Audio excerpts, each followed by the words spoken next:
Si la puissance de Jésus et moi formons un, Jésus rentrera en moi et il travaillera pour moi. Euh, je suis entré en prison en 1991. J'ai reçu la peine de mort pour avoir commis le meurtre et j'étais en prison.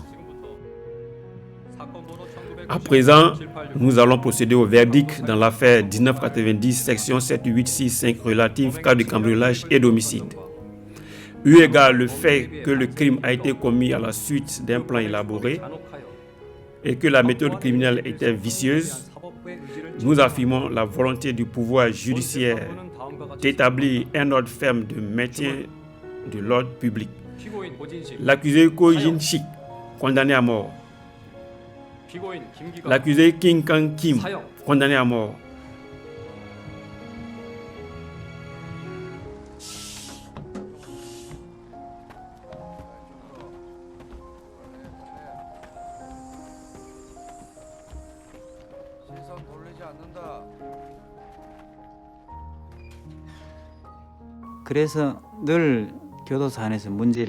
En fait, j'ai toujours créé des problèmes dans la prison. J'ai créé des accidents et j'ai vécu comme ça. Un jour, on m'a présenté un célèbre pasteur. C'était un grand pasteur d'une grande église de Daegu. Et je l'ai rencontré et j'ai discuté avec lui. Par suite, nous avons signé un partenariat avec lui. C'est ainsi qu'on a aussi débuté l'étude de la Bible avec lui. Et j'ai eu une relation de parenté avec lui. Il venait me voir une fois par semaine et m'enseignait la Bible. Il m'a dit un jour, il y a un terrifiant homme hérétique dans cette prison. Et il faut faire attention à cet homme. Voici ce qu'il m'a dit. Il m'a même donné son nom. Je me suis rendu compte plus tard qu'il était un prisonnier de la même cellule que moi. Il avait été condamné à perpétuité pour avoir tiré dans l'armée. Puis il avait tué une autre personne en prison. Ainsi, il a été condamné à 7 ans d'emprisonnement. Je l'évitais volontairement pour ne pas avoir à lui adresser la parole. Mais, en le regardant un jour, il était si paisible, bien qu'il vivait dans une prison, et il était si heureux. J'ai alors posé une question. Vu qu'il avait l'air très paisible, je lui ai demandé, « Grand frère, vous êtes sauvé ?» Il a répondu qu'il était sauvé. « Comment avez-vous reçu le salut ?» J'étais vraiment curieux à ce propos. Il m'a expliqué selon la Bible et autres, mais je n'avais rien compris. Avant, j'étudiais toujours la Bible avec un célèbre pasteur. Mais il n'avait pas résolu le problème des péchés, ni la douleur, ni l'angoisse. Il m'a donné un livre parce que je ne comprenais pas. C'est le livre que le pasteur Park a écrit qui est intitulé « Le secret de la rémission du péché et de la renaissance ». Il m'a dit de lire ce livre. Et depuis, j'ai commencé à lire. J'ai lu toute la nuit, encore et encore. Quand je l'ai lu et que je ne comprenais pas une partie, je le réveillais pour lui demander de m'expliquer parce que je n'avais pas compris. Alors, il s'est réveillé et il m'a tout expliqué. Vers 3 heures du matin, j'ai eu l'assurance du salut dans mon cœur au sujet de la rédemption éternelle dont parle le pasteur et de la mort de Jésus à la croix qui a nettoyé tous nos péchés. J'étais tellement heureux que je voulais rencontrer le pasteur, que je considérais comme mon père, qui est venu avec moi tout le temps.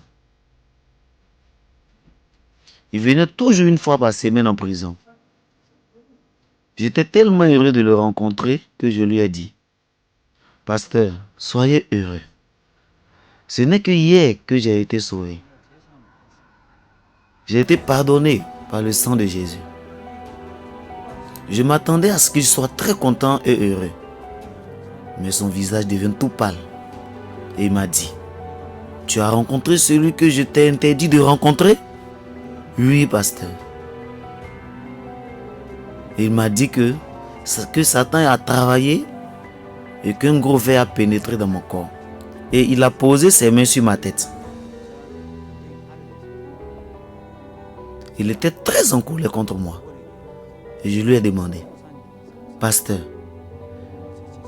j'ai reçu la rémission du péché hier. N'est-ce pas toi qui m'enseignes cela? Que croire en Jésus, c'est croire en la rémission du péché. J'ai été pardonné par la mort et le sang de Jésus. Non, je t'ai dit, nous demeurons quand même pécheurs. » Le pasteur était très en colère. Il a rompu toute relation avec moi à partir de ce jour, puis il n'est plus venu depuis. Et ensuite, j'ai écrit une lettre au pasteur Pakokso depuis la prison. Pasteur, j'ai lu un livre intitulé « Le secret de la rémission du péché de la renaissance » et j'ai été sauvé. Comment puis-je grandir dans la foi dans la prison? Le pasteur a toujours été le même. Toujours le même depuis que je l'ai vu. Il était toujours là. Il a vécu pour l'évangile sans changer. C'était le plus grand choc pour moi. Et surtout, j'ai appris la foi en écoutant la parole du pasteur. J'ai appris la valeur de la foi. Et je ne peux pas l'acheter avec des centaines de milliards de dollars. Parce que c'était le plus précieux et le plus grand, j'ai mené une vie si heureuse.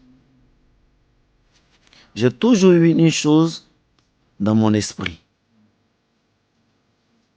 Je suis très reconnaissant que le pasteur m'ait transmis l'évangile depuis la prison. Mais après avoir été sauvé, mon cœur n'a pas toujours été le même. Il y a eu des moments où j'ai continué à décevoir le pasteur. Et des moments où je me suis opposé à lui. Mais quand je suis allé à l'encontre du pasteur, il m'a dit, « Tu vas retourner en prison si je te laisse. Tu ne peux qu'aller en prison. Que se passerait-il si je ne t'accepte pas? » Il m'a accepté. Il a ouvert la voie pour que je poursuive mon ministère. Je le remercie infiniment pour m'avoir amené à apprendre cette précieuse foi.